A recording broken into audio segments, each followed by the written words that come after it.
자, 이제 우리가 그 추웠던 겨울이 다 지나가고 완연한 그렇게 봄 기운을 맞습니다.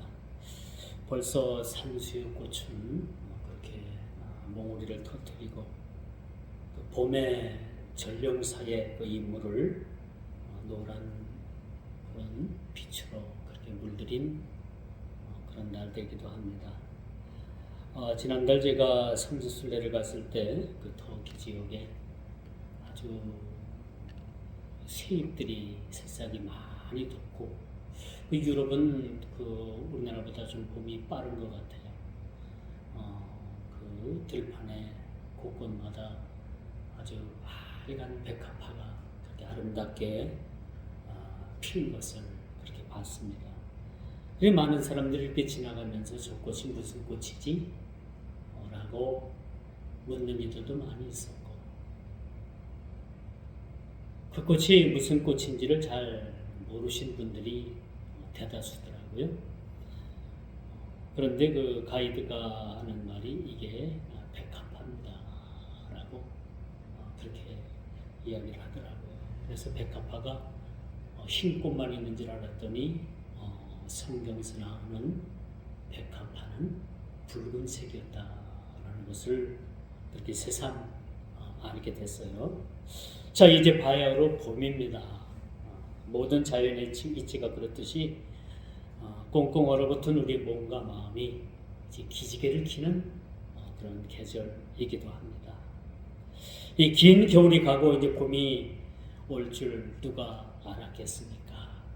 그렇죠? 우리는 당장 추운 것만 생각하지 머지않아 이제 남쪽에서 봄 소식과 더불어서 꽃 소식과 더불어서 봄이 오겠구나라는 생각은 우리가 생각하는 그러한 사람들은 많지 않았던 것으로 그렇게 생각이 되죠. 그러나 봄은 여전히 우리 곁에 이제 와 있습니다.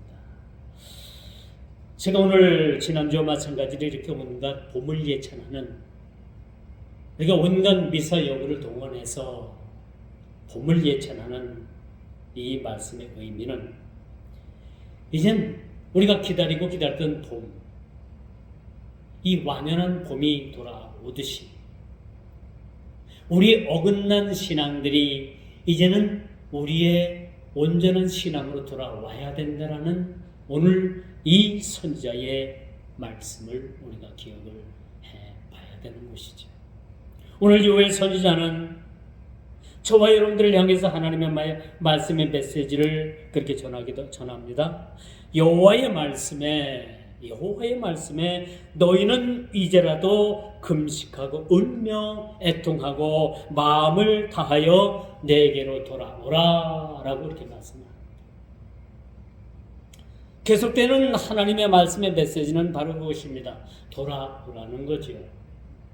잘못된 길에서 돌아오라는 겁니다. 어긋난 길에서 돌아오라는 겁니다. 하나님께서 뜻하시고 원하시는 그 뜻에서 벗어난 모든 삶에서 돌아오라는 겁니다. 이게 하나님의 말씀의 취지의 말씀인 거예요. 그러므로 여러분, 내가 있어야 될 자리, 우리가 지난주와 같이 반복된 말씀 같지만은 내가 있어야 될 자리가 어딘가, 내가 돌아가야 될 자리가 어딘가, 내가 지켜야 될 자리가 무엇인가 라는 것을 안다는 것은 여러분 행복한 사람들입니다. 아직도 많은 사람들이 내가 있어야 될 자리, 내가 무엇을 해야 돼야 할 그런 일들, 또 내가 돌아가야 될 자리를 알지 못하고 그렇게 살아가는 그런 인생들이 많이 있다는 겁니다. 여러분, 고대 철학자 소크라테스는 그런 아주 유명한 말을 남겼죠. 너 자신을 알라. 여기 함축되어져 있는 이 철학적 의미는 우리가 다 알 수 없어요. 왜? 그분은 우리보다 더 고차원적인 생각을 가지고 이 말을 했기 때문에 이분이 한 말을 우리는 전적으로 다 알 수는 없지만은 여러분, 우리가 우리 자신을 다 안다고 생각을 합니까? 다 몰라요. 여러분, 10길 물속길은 알아도 열성 물속길은 알아도 사람의 한 길도 안 되는 그런 마음은 모르는 겁니다. 그렇죠? 여러분, 사람의 마음을 누가 다 알겠습니까?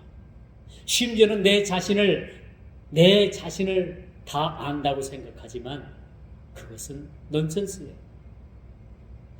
나라는 내 자신도 나를 다 알지 못합니다. 그렇죠? 이렇게 인간은 불완전한 존재예요. 이렇게 인간은 나 자신을 알 수 없도록 그렇게 존재되어진 그런 자신이기 때문에 우리는 누구로부터의 도움이 필요한 겁니다. 여러분, 세상에 독불장군은 없어요. 자기 혼자 스스로 모든 것을 해보려고 하는 그런 어리석음에 우리가 빠지지 말아야 됩니다. 그렇다면 내 자신을 나 자신도 모르는 내 자신을 누구에게 의탁을 해야 되는가? 그렇기 때문에 우리가 주님이 필요합니다.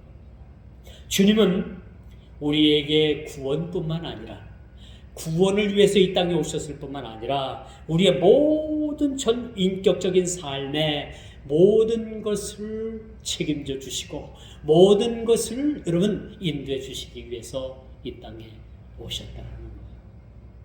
주님이 이 땅에 오시면 단지 구원을 목적으로만 오신 것이 아닙니다. 우리를 전인격적으로 변화시켜주고 우리가 무디고 무딘 우리 모든 인생, 무지와 같은 우리 모든 인생을 이끌어 주시기 위한 그런 길잡이로서 멘토로서 이 땅에 오셨다는 사실도 또한 우리가 잊어서는 안 된다는 겁니다. 그러므로 우리 주님께서는 오늘 말씀을 하죠. 이제는 모든 어긋난 신앙에서 모든 어긋난 잘못된 것에서 이제는 돌아오라는 겁니다. 마치 자연의 이치도 마찬가지잖아요. 우리가 가을이 되면 겨울이 되고 그렇죠? 겨울이 오면 좀 지나면 봄이 오는 겁니다. 이런 모든 자연의 이치도 한치도 어긋난 없이 그렇게 돌아가는데 하나님께서 친히 자신의 본인의 형상대로 하나님의 형상대로 지음받은 우리 인간이 그 지음받은 목적에서 벗어나서 그런 그릇된 길로 그릇된 그런 삶을 살게 된다면 과연 우리를 창조하신 하나님의 마음은 어떻겠는가라는 생각을 한번 가져보지 않을 수가 없는 거죠. 그러므로 우리는 하나님께서 우리를 지으신 목적대로 우리가 돌아가는 겁니다. 하나님께서 처음 우리를 지으신 그 목적으로 우리가 돌아가는 거예요. 많은 사람들이 그렇게 방황합니다. 어디로 돌아가야 될까? 내가 돌아가야 될 자리가 무엇일까? 심지어는 어디로 돌아가는지도 모르고 왜 돌아가야만 되는지도 모르고 그렇게 사는 인생들이 세상에는 부지기수라는 사실을 여러분 기억을 해야 되는 것입니다. 그러므로 여러분 우리가 내가 있어야 될 자리 또 내가 돌아가야 될 자리가 무엇인가라는 것을 우리는 기억을 해야 되는 거죠. 그러므로 여러분 우리의 신체 구조가 여러분 우리의 신체 구조는 우리가 보이는 이 육신만 있는 것이 아니라 우리를 지배하고 있는 그런 영, 그렇죠? 정신, 영 이런 것들이 우리 육신을 지배하게 되는 거예요. 그런데 우리는 죄악으로 말미암아 우리의 영이 완전하지 못한 거예요. 이렇게 우리의 불완전한 이런 요소를 이런 불완전한 우리 신체 구조를 가진 우리들을 그분이 오셔서 우리를 도우심으로 말미암아 우리의 숨쉬는 것까지도 그렇게 주관하시게 되었다는 것을 우리는 여러분 인정해야 되는 것입니다. 사실 여러분 우리가 우리 자신이 내 자신의 뜻대로 산다는 것 아무런 도움 없이 인생을 나 스스로가 산다는 것 이거는 여러분 너무나도 무지한 자들의 그러한 생각일 뿐이라는 사실을 우리는 여러분 깊이 깨달아야 됩니다. 우리 인간은 혼자 살 수가 없습니다. 더더욱 우리 믿음의 신앙인들은 내 스스로 혼자 사는 것이 아니라 모든 삶에 주님께서 나의 삶을 개입하시고 그 모든 삶에 나를 인도하신다는 사실을 우리는 날마다 신앙으로 고백을 해야 됩니다. 우리의 거룩한 신앙을 이끄시는 분도, 우리의 세상을 살아감에 있어서 마지막 그 종착지까지 우리를 인도하심도 다 주님께서 우리를 인도하시는 그런 가운데 하나의 여정이라는 사실을 우리는 기억을 해야 되는 거죠. 그러므로 여러분, 아직 세상에 죄가 간영되지 않은 에덴 동산에서도요, 늘 하나님의 염려는 그거였습니다. 우리 태초의 인간에게 그렇게 약속을 하지요. 너희가 동산에 있는 실과는 다 너희들이 취할 수 있어도 에덴 동산 중앙에 있는 그러한 선악을 알게 하는 그 나무에 있는 열매만큼은 너희들이 그것을 손을 대서는 안 된다라는 그런 아주 강력한 그러한 메시지를 그들에게 주었습니다. 그러면서 하나님께서 그런 약속을 하시지만은, 그들에게 그런 명령을 내리시지만 하나님의 염려는 늘 무엇이었습니까? 행여나 그들이 범죄하여 그것을 따먹을 수 있을 수 있다라는 하나님의 염려는 늘 있게 되었다는 사실을 우리가 보게 되는 것이죠. 이처럼 하나님의 염려는 그들이 선악을 알게 하는 실과 나무를 취하는 일에 얼마든지 그들이 범죄할 수 있다라는 사실에 대해서 하나님은 알고 계셨습니다. 그럼 하나님께서는 인간이 그럴 줄 알면서 왜 하나님께서 선악과를 만드셔서 인간에게 범죄하게 만드셨느냐? 그렇게 반문할 수도 있어요. 그러나 하나님께서는 인간을 만드시고 그에게 선택할 수 있는 자유의 의지를 주셨다. 자유를 주셨어요. 그 의지로, 그 자유 의지로 안 따먹을 수도 있는 의지를 주셨어요. 그러나 범죄하여 이 사탄의 꼬임으로 말미암아 범죄해서 그들이 따먹을 수 있다라는 그런 가정도 얼마든지 하나님께서는 그것을 알고 계셨다라는 겁니다. 그렇지만 인간에게 폭넓은 선택권을 주셨던 거예요. 선택권을 주셨던 거예요. 그 자유의지를 주셨던 거죠. 그리고 오늘 사는 그런 죄로 얼룩진 인생들을 향해서 이제는 하나님께서 돌아오라는 겁니다. 과거의 죄는 묻지 않겠다는 겁니다. 너희들이 어떤 죄를 지었던 간에 그 죄를 묻지 않고 이제 너희들이 돌아오라는 겁니다. 오늘 12절 말씀을 보십시오. 이제라도 너희들이 돌아와야 된다는 겁니다. 때가 늦은 것이 아니라는 겁니다. 너무 멀리 가 있다라고 생각하지만 그렇다고 해서 너희들이 돌아오지 않으면 안 된다는 거죠. 이제라도 너희들이 돌아와야 되는 겁니다.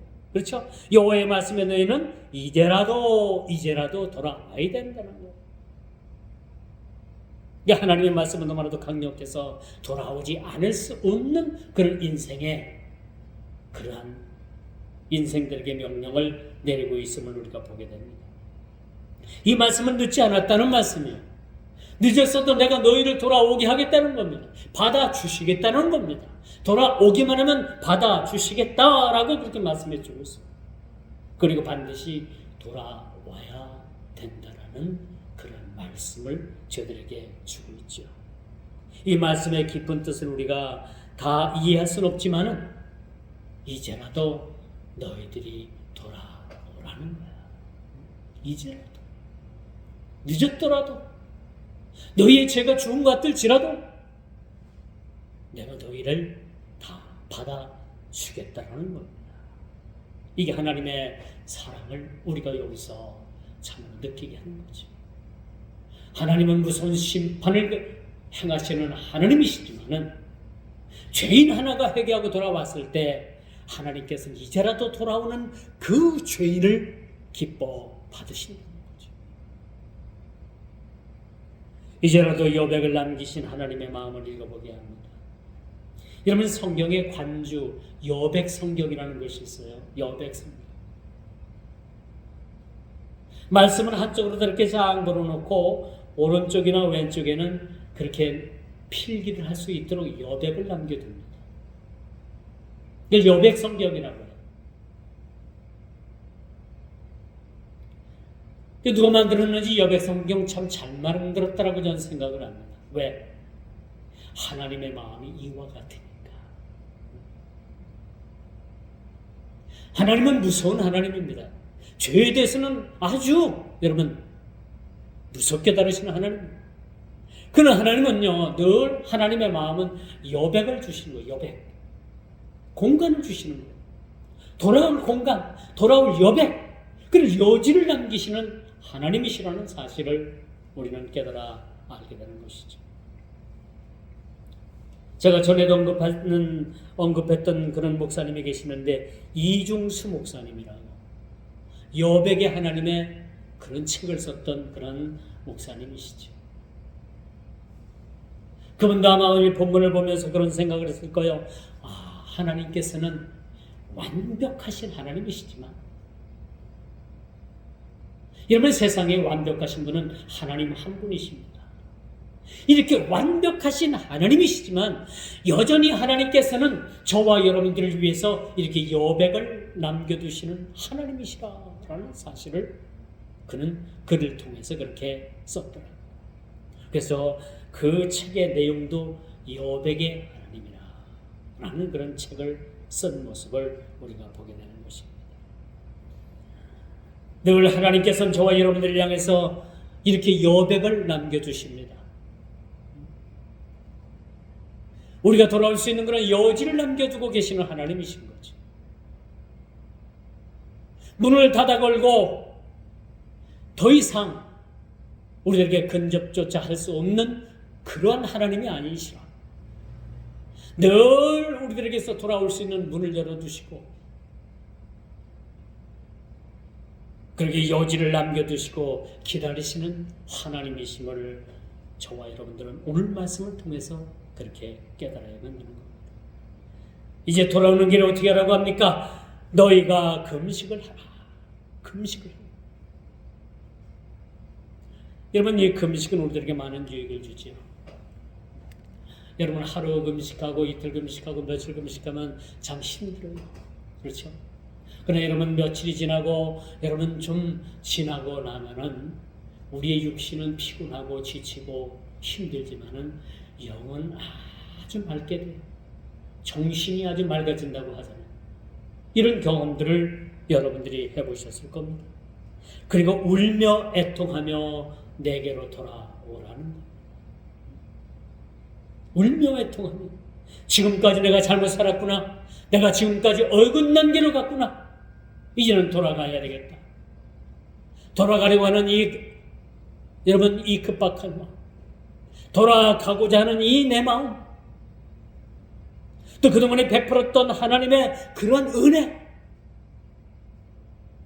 이런 것들을 무시하고 살았던 내 자신을 자복하고 통회하고 회개하며 주님께 돌아가야 된다는 겁니다.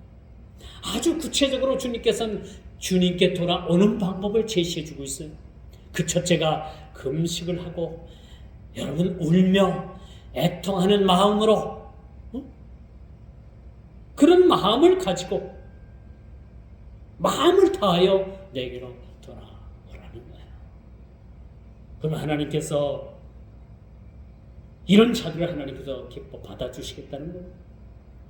아주 구체적으로 이런 방법론에 이 돌아오는 방법에 대해서 말씀해 주고 있습니다. 너희는 금식하며 울며 애통하며 마음을 다하여 내게로 돌아오라는 겁니다. 사실 주님께서도 여러분 복음서에 보면 팔복상에 오르셔서 그런 말씀을 하시죠. 애통하는 자는 복이 있나니. 그렇죠? 애통하는 자는 복이 있다고 했습니다. 늘 우리가 주님을 향해서 눈물이 메마르지 않은 자들은 그래도 아직은 그 신앙이 메마르지 아니했다라고 말씀드릴 수가 있습니다. 전에는 우리가 주님을 위해서 여러분 우리가 기도할 때마다 또 우리가 신앙생활 할 때마다 많이 주님 앞에 울지 않았습니까? 그런데 요즘은 여러분 어때요? 점점점 우리가 주님 앞에 눈물이 메말라가고 있는 그런 우리의 신앙은 아닌지 우리 스스로를 한번 돌아보는 시간을 갖는 것도 좋다고 생각합니다. 전에는 우리가 주님을 앞에 나와서 많은 눈물을 흘렸습니다. 그것이 애탄 그런 우리의 그런 애달픈 삶을 위한 눈물인지, 우리가 우리 인생의 신앙에 있어서 그 신앙을 위한 눈물인지, 어떤 눈물인지 우리가 알 수는 없지만, 어떤 눈물을 우리가 흘린지는 우리 스스로가 정확히는 알 수는 없지만, 뭐예요? 그렇게 눈물을 흘린다는 것은 하나님 앞에 은혜라는 사실입니다. 내가 주님 앞에 나와서 올 수 있다는 것은 아직도 내가 주님 앞에 신앙이 아직은 조금이라도 메마르지 않았다는 것을 여러분 주님 앞에 그렇게 보여드리고 있는 것이라고 볼 수가 있습니다. 그 우는 내용이 내 애달픈 삶을 위해서 우는 것인지, 진짜 내가 하나님 나라와 그 일을 위해서 우는 것인지, 어떤 울음이든지 그 우는 것은 하나님 앞에 참으로 하나님께서 기뻐하실 만한 그런 일이라는 것을 그렇게 말해주고 있는 것이죠. 그래서 주님께서는 그래가지고 유명한 말씀을 남깁니다. 이스라엘 자손들아, 나를 위해서 울지 말고 너와 내 자녀들을 위해서 울라 라는 그런 말씀을 그렇게 남기고 있습니다. 그리고 오늘 강조하는 바 마지막 그 구절은 뭡니까?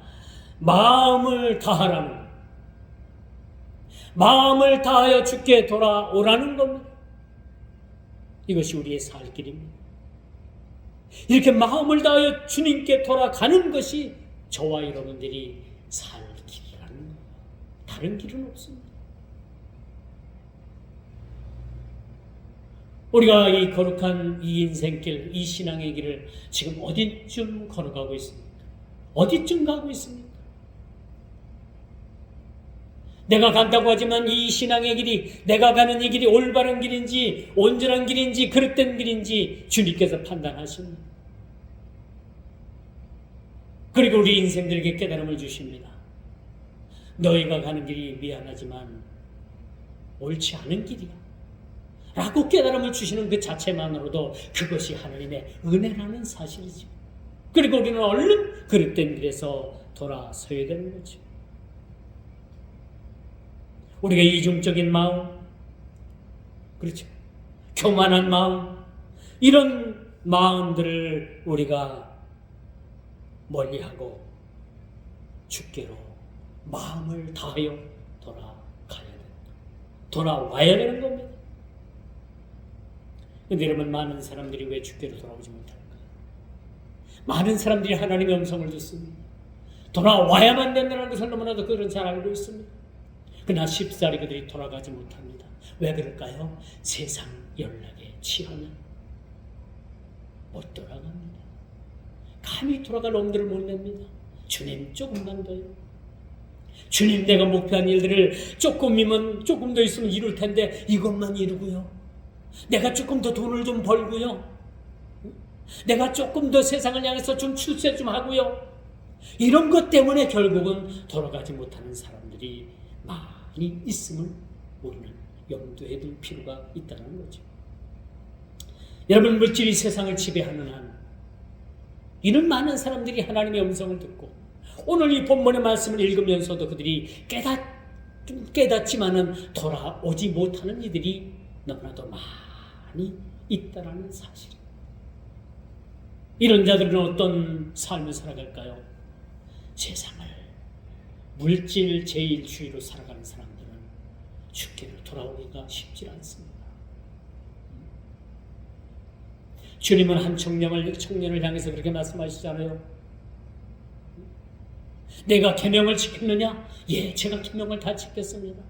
그러면 네가 가지고 있는 전 재산을 불쌍한 자들에게 나눠주고 너는 나를 따르라 라고 주님은 그 청년을 향해서 그렇게 말씀하시죠. 그런데 이 청년은 돌아가면서 심히 고민을 하고 돌아갑니다. 왜? 자기가 지금까지 쌓아놓은 재물을 쉽게 불쌍한 자들에게 나눠줄 수 없는 구조이기 때문이었던 거죠. 이 물질 때문에 심하게 고민하고 그는 결국은 주님을 떠났다는 사실을 성경은 그렇게 말씀해 주고 있습니다. 그 썩을 물질 때문에 주님을 잃어버린다면, 그것 때문에 주님께 돌아오지 못한다면 이것은 우리가 주님 앞에 얼마나 미련한 일인가라는 것도 우리가 한번 생각해 봐야 하는 것입니다. 여러분, 세상은 물질이 지배하는 그런 거대한 그런 물질 세계에 그렇게 놓여져 있습니다. 이런 시대에 우리가 신앙 제일주의로 우리가 살아간다는 것은 참 어렵습니다. 어려운 거예요. 그렇죠? 어렵습니다. 그러나 돌아와야 된다는 것. 이제 두 번째, 가시게 옷을 찢고 마음을 찢는 겁니다. 돌아올 자들의 모습이 어떤 모습입니까? 가시게 옷을 찢는 겁니까? 가시게 옷을 찢는 것. 거칠해적이고 형식적이고 이런 겉옷을 찢고 겉옷을 찢을 뿐만 아니라 마음의 옷을 찢게 됩니다. 이스라엘 백성들을 회개할 때 자기 옷을 찢고 죄를 뒤집어 쓰고 굵은 베옷을 입고 하나님 앞에 그렇게 섰다고 했습니다. 너희들이 이젠 겉옷을 찢는 것으로 다 할 것이 아니라 마음의 옷을 찢으라니. 마음의 옷을 찢고 주께 돌아오라는 거죠. 그것이 13절에 나와 있습니다. 너희는 옷을 찢지 말고 마음을 찢으라. 형식적이고 거칠해적인 그러한 것들을 벗어던지고 그 가식적인 것을 벗어던지고 이젠 마음을 찢고 내게 돌아오라는 겁니다. 여러분, 하나님께서는요, 외모를 보고 취하는 분이 아니십니다. 사람은 외모를 보고 취하나 하나님은 외모를 보는 분이 아니에요. 그럼 뭘 보시느냐? 하나님은 외모를 보는 하나님이 아니라 마음 중심을 봅니다. 우리 마음 중심을 살펴보시는 그런 하나님이십니다. 그런데 여러분, 이 현대의 우리 세상 풍조를 또 한번 보십시오. 마음을 보는 것이 아니라 그 사람의 됨됨이를 보는 것이 아니라, 그렇죠? 여러분, 예쁘면 모든 것이 용서가 된다나? 여러분, 세상에 그런 말이 어디 있어요? 그런데 세상은 그런 말을 합니다. 예쁘면 모든 것이 용서가 된대요.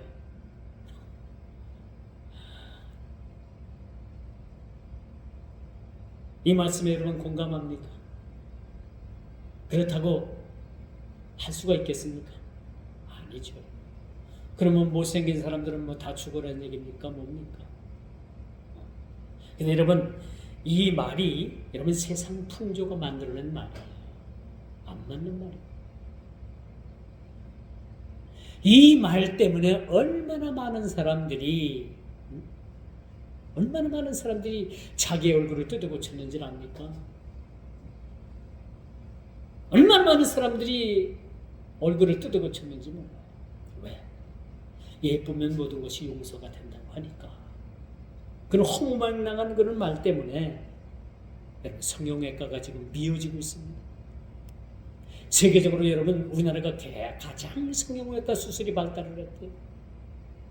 이게 많은 사람들이 우리나라에 성형수술을 받으러 오게 됩니다. 이것이 외모지상주의가 만들어놓은 아주 기상천외한 그런 풍조라고 말씀드릴 수가 있는 거죠. 그리고 인간을 향해서 놓은 인간의 최대의 덫이 뭡니까? 외모지상주의인 거예요. 예쁘면 모든 것이 용서가 된다는 그런 잘못되고 허무맹랑한 말 때문에 많은 사람들이 잘못된 그릇된 길로 가고 있음을 보게 됩니다. 여러분, 회사의 입사 조건이 실력과 자질을 보는 것이 아니라 외모를 본다고. 외모를 우선적으로 외모를 본대요. 실력이 없어도 외모가 출중하면 그 사람을 뽑습니다. 일을 잘했든 못했든 간에 이런 시대에 우리가 살아가고 있는 거예요. 참 슬픈 현실이죠. 그러나 하나님께서만큼은 이렇게 외모를 보시는 분이 아니라 마음 중심. 우리가 이걸 알고 들어가요. 마음 중심을 보시는 거 하나님.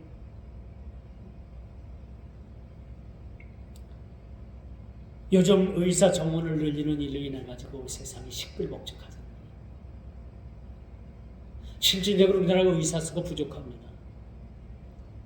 그리고 우리나라 70% 이상이 다 서울의 병원들이 있어요. 유명한 서울 병원들이 다 서울에 있고 큰 병원들이 다 대도시에 있습니다.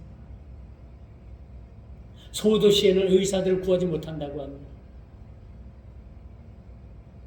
그래서 정부에서 의사 수를 늘리겠다 하고 해가지고 의대 정원 수를 지금 늘린다고 하니까 의대 교수들도 막 들고 있나고 사직서를 갖다 내고 전공의들도 다 자기 전공의 갖다 반납을 하고 지금 난리가 났잖아요. 지금 병원이 마비 상태에 마비 상태. 의사들이 파업을 하고 의대 교수들이 파업을 하고 사직서를 내고, 내 정부에서는 의대 정원을 늘리겠다라는 이 강력한 그러한 정책을 굽히지 않는 모습을 봐요. 이 실질적으로 여러분 의대 정원수 늘려야 합니다. 의사도 늘려서 경쟁시켜야 됩니다. 이 시골에도 면 단위나 군 단위에도 병원에 의사들이 있어서 언제든지 치료받는데 어려움이 없도록 해야 됩니다. 저는 의사 정원수 늘리는데 찬성입니다. 찬성. 제가 뭐 정치적인 지금 행위를 하는 것은 아니고 우리 피부에 와 닿기 때문에 의사 수 늘려야 된다고 생각을 합니다. 이렇게 늘려야지만이 거기서 서로 선의의 경쟁이 일어나가지고 실력 있는 의사도 있고요, 그렇죠? 그래야 되는데 지금 데모하고 의사들이 데모하고 진료 거부하는 게 문제랍니까? 밥그릇 싸우는 거, 밥그릇. 자기네들이 끝까지 이 시대에 그러한 밥그릇을 챙기겠다는 거죠. 밥그릇 챙기겠다는 겁니다. 그 싸움으로밖에 보이지 않습니다. 주님은 내 생각과 네 생각이 다르다고 말씀합니다. 여러분 들어보세요. 내가 생각하는 것이 주님께서도 그럴 것이다. 내가 하는 것이 주님께서도 기뻐하시고 내가 하는 것이 주님께서도 인정하실 것이라고 생각하는 것, 우리가 한번 재고해 봐야 돼요. 내 뜻을 관철하는 것이 신앙이 아닙니다. 여러분 교회에서 왜 싸움이 일어나는지 알아요? 왜 재직해만 싸우고 당해만 하면 싸우면 왜 싸우는지 압니까? 자기네 뜻이 관철되지 않으면은 큰 소리가 일어나게 되는 거예요. 신앙은 내 뜻을 관철시키는 게 아니에요. 주님의 뜻을 받드는 게 신앙이에요. 근데 우리는 거꾸로 가고 있잖아요. 많은 교회들이 문제가 생기는 게 뭡니까? 거꾸로 가는 거예요. 내 뜻을 관철시키는 것이 교회에서 자기 위치를 나타내는 것이라고 생각하고, 그러다 보니까 자기 뜻을 관철시키려고 하다 보니까 큰 소리가 날 수밖에 없는 것입니다. 그런데 여러분 주님은 말씀하시죠. 주님 내 뜻은 다르고 너희 뜻이 다르다는 거예요. 너희의 뜻이 아무리 옳아도 그것이 내 뜻과는 합한 부합된 것은 결코 아니라는 겁니다. 그러므로 우리 사랑하는 성도 여러분, 이제는 내 뜻이 아니라 주님 뜻을 살피는 겁니다. 주님께서 과연 나를 위해서 뭔 뜻을 펼치고 계시는가, 나를 위해서 뭘 요구하고 계시는가, 그 뜻을 우리가 깨달아 그 뜻을 행하는 겁니다. 그러므로 우리가 주님의 뜻을 행하게 되는 거예요. 그렇게 해서 주님의 뜻을 우리가 행하는 것이지, 내 뜻을 관철시키고 내 뜻이 관철되지 않았다고 해서 교회를 떠나고 분란을 일으키면 이건 전적인 사탄의 모습이라고 우리가 볼 수밖에 없다라는 겁니다.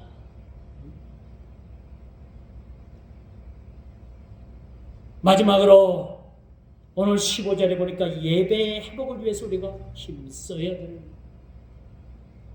예배자로서 여러분들이 온전히 세워질 때 예배의 신앙의 성공자가 되게 되는 것입니다. 소위 여러분 예배에 성공하면 인생도 성공합니다.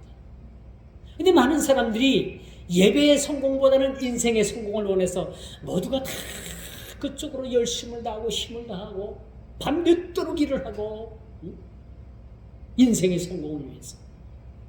그런데 여러분, 그렇게 인생의 성공을 위해서 그렇게 뛴다고 해서 다 성공합니까? 불과 몇 %예요. 여러분, 한국의 교회가 80% 이상의 개척교회라는 사실 알고 계십니까?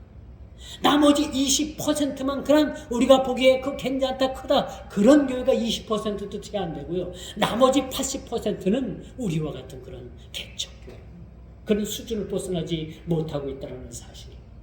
이게 현실입니다. 그러나 주님께서는 그걸 보지 아니하시고 그런 외형적인 것을 보지 아니하시고 뭐요? 예배의 회복, 예배의 회복을 위해서 우리가 힘써야 된다는 것을 오늘 본문 15절에 이렇게 말씀을 하죠. 자, 제가 읽어봅니다. 너희는 시온에서 나팔을 불어 거룩한 금식일을 정하고 성회를 소집하라. 그렇죠? 백성들을 모아 그 모임을 거룩하게 하라 라고 15절, 16절에 그렇게 말씀해 주고 있습니다. 이게 무슨 말씀이에요? 예배의 회복을 말씀해 주고 있는 겁니다. 예배의 회복. 그래서 제가 여러분들에게 단연코 아주 확실하게 말씀드리는 말씀이 있잖아요. 예배에 성공을 하면 인생도 성공한다. 이건 제가 한 말이 아니라 성경에 쓰여져 있는 대로 제가 해석한 거예요. 예배의 성공자가 인생을 성공한다는 얘기예요. 인생을 성공한 자가 예배에 성공한다? 이거 틀린 말입니다. 인생을 성공했다고 해가지고 예배에 성공한 자가 되지 못한다. 그러나 예배에 성공한 자는 인생을 성공한 자입니다.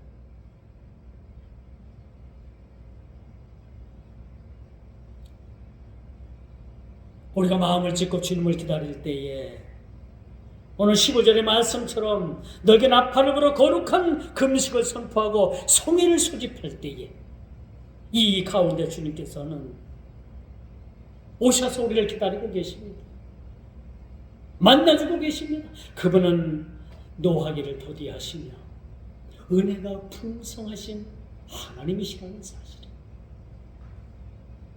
뜻을 돌이켜 심판을 거두시는 하나님이십니다.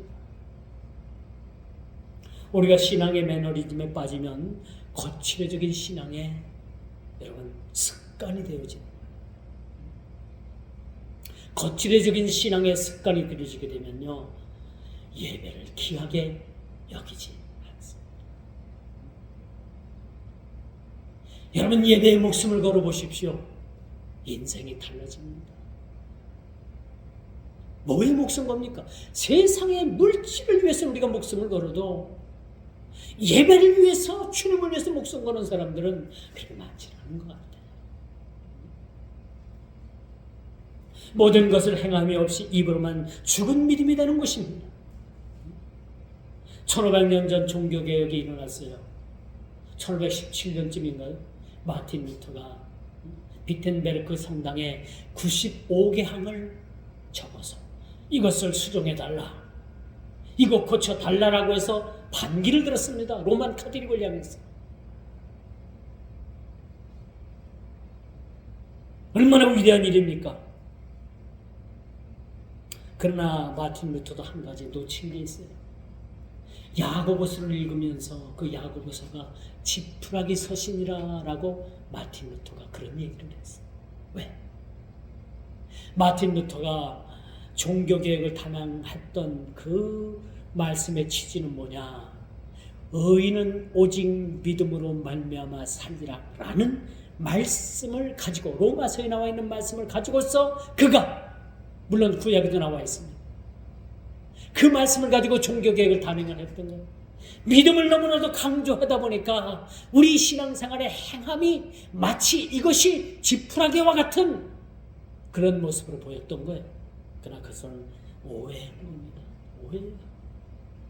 믿음이 있으면 반드시 행함이 있어야 됩니다. 그렇죠? 우리가 구원은 행함이 아니에요. 구원은 믿음으로 받습니다. 그런데 행함은 뭡니까? 구원받은 믿음 있는 자들은 행함이 따르게 되는 거예요. 행함이 없는 믿음은 죽은 것이라고 야고보서는 그렇게 말해주고 있잖아요. 행함이 있는 자는 믿음이 있는 사람입니다.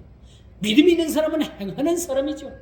근데 많은 사람들이, 오늘날 많은 사람들이 립 서비스에 그냥 그치고 말로는 다 하는데 실제로는 행함이 없다는 거예요.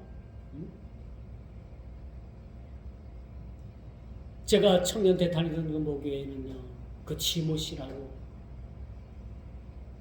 물론 살기도 어려웠어요. 그런데 그가 매주일마다 빈 봉투로다가 계속해서 감상금을 내요. 빈 봉투로 내고 외상으로 냈으면 얼른 해서 갚아야죠. 근데 연말이 가고 교회 1년 결산을 봐도 안 냅니다. 그런 회계부에서 전사님을 찾아가가지고, 전사님 이거 어떻게 합니까? 그러면 어떻게 해요? 그냥 결선 처리해야지. 그렇죠? 빈 봉투 내고 안 내면 어떻게 합니까? 이것이 한 해, 두 해가 아니라 계속 습관적으로 이렇게 되다 보니까 이제 교회 담임교육자님은 그 사람을 실없는 사람. 실없는 사람. 그 사람이 말을 하면 듣질 않습니다. 어떤 말을 해도 듣질 않아요. 왜? 이미 실없는 사람으로 낙인이 찍혔기 때문에. 이처럼 우리가 믿음이 있노라 하면서 행함이 없으면 이 믿음이 다 헛고야 물거품입니다. 믿음에는 반드시 뭐가 따른다고요? 행함이 따릅니다. 행함. 그러면 우리가 하나님 나라를 위해서 뭘 심었느냐? 그 심은 대로 우리가 거두게 된다는 사실 우리는 너무나도 잘 알고 있는 거예요. 심지 않은 데서 거두는 법은 없습니다. 이게 천국의 진리고 이것이 이론인 거예요. 이게 정답이고 진리입니다. 하나님 나라도 심은 대로 거두게 돼 있는 거죠.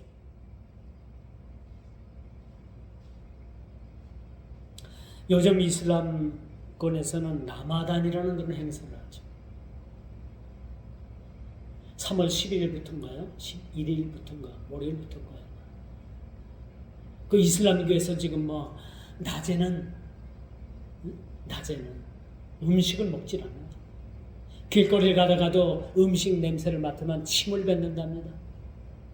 그렇게 낮에는 금식하고 그렇게 음식을 멀리 하다가도 해가 떨어지면 그냥 모두들 모여가지고 큰 잔치를 받아요. 밤새도록 먹고 붓고 마시고 난리가 납니다. 이게 뭐예요? 이게 온전한 금식이에요? 저는 타종교에 대해서 폄하하고 싶은 생각으로 이런 말씀을 드리는 건 아니에요. 이게 바로 외형적이고 외식적이고 거칠어적이고 책망받을 만한 그런 일이라는 거예요. 밤새도록 그들은 먹고 마시고 이게 뭔 뜻입니까? 낮에 먹는 거하고 밤에 먹는 거하고 뭔 차이예요? 뭔 차이입니까 그게? 이렇게 묻지 못할 일들이 많이 세상에 있습니다.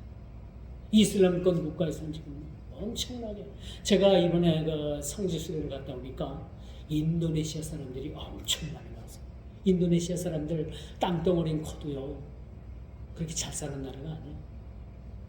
필리핀이나 인도네시아 사람들이 많이 왔더라고요. 거기 싱가포르 사람들도 있고, 그쪽에 이슬람 사람들. 그 사람들도요 성지순례를 오더라고요.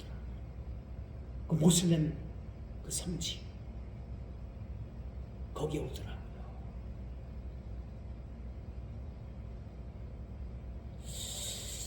이런 걸 보면서 참 우리가 오늘 본문에도 나와 있습니다만 너희가 옷을 찢지 말고 마음의 옷을 찢지 말고, 우리가 신앙에 가식된 가면을 벗어 던져야 되는 거예요. 그리고 실질적인 내 모습을 주님께 보여드려야 되는 거예요. 그래야 치료받죠. 병은 자꾸 소문을 내라고, 그렇죠? 그래야 치료받는.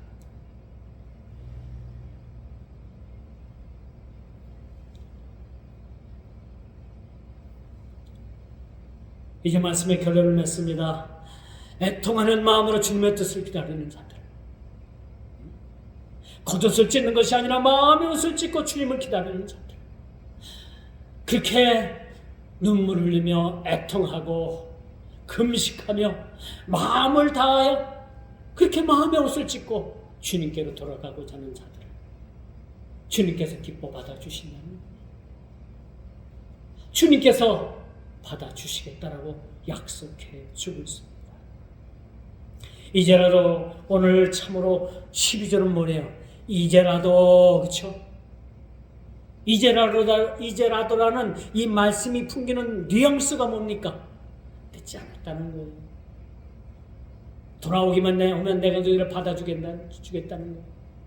가부를 따지지 않겠다는 거예요. 가타부타 따지지 않겠다는 겁니다. 이유를 막론하고 이제라도 여기에 여러분들 빨간 줄 딱 쳐놓으세요. 굉장히 중요한 일. 12절이에요. 이제라도. 자, 그리고 마지막 절 뭡니까? 18절 우리가 봤습니다만, 그때에 여기도 여러분 빨간 줄 딱 쳐놓으세요. 이제라도. 마지막 이 말씀의 결론이 뭡니까? 그때에 여호와께서 자기의 땅을 극진히 사랑하시어 그의 백성을 불쌍히 여기실 것이라. 그때에, 이제라도 시작해서 마지막 18절 뭐라고 말씀을 맺습니까? 그때에 라고 그렇게 말씀을 맺고요.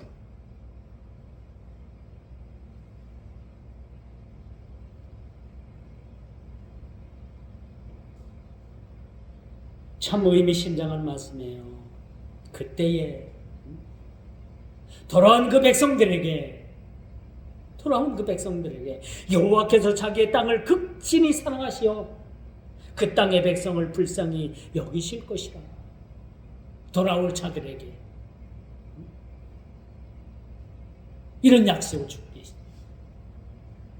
사랑하는 성도 여러분, 오늘 이 말씀 여러분들이 붙드시고, 그때에 거기 너 있었는가? 그때에 그 죄악의 자리에 머무르지 않고 돌아온 그때에 하나님께서 뭐요? 그때에 그들을 극진히 사랑하시면서 그 땅을 고치실 뿐만 아니라 그의 백성들을 불쌍히 여기시고 그들을 그곳에서 참 평안의 안식을 주시겠다라는 그런 말씀의 약속을 우리는 기억하시는, 그렇게 행하시는 우리 주님을 대망하는 저와 여러분 되기를 주님의 이름으로 축원하는 말씀을 맺도록 하겠습니다. 기도하겠습니다. 주님 감사합니다. 오늘도 귀한 말씀 주시어서 참으로 그때에 우리가 주님 앞에 돌아오라는 그 명령의 말씀, 그 명령을 우리가 준행하며 주께로 돌아갑니다.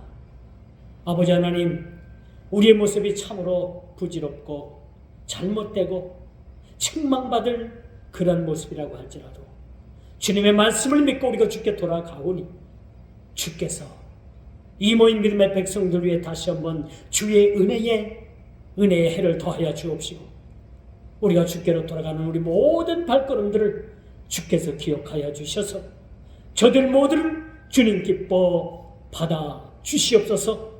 예수님의 이름으로 간절히 기도드리옵나이다. 아멘. 찬송가 256장 부르시면서 주님이 하신 예물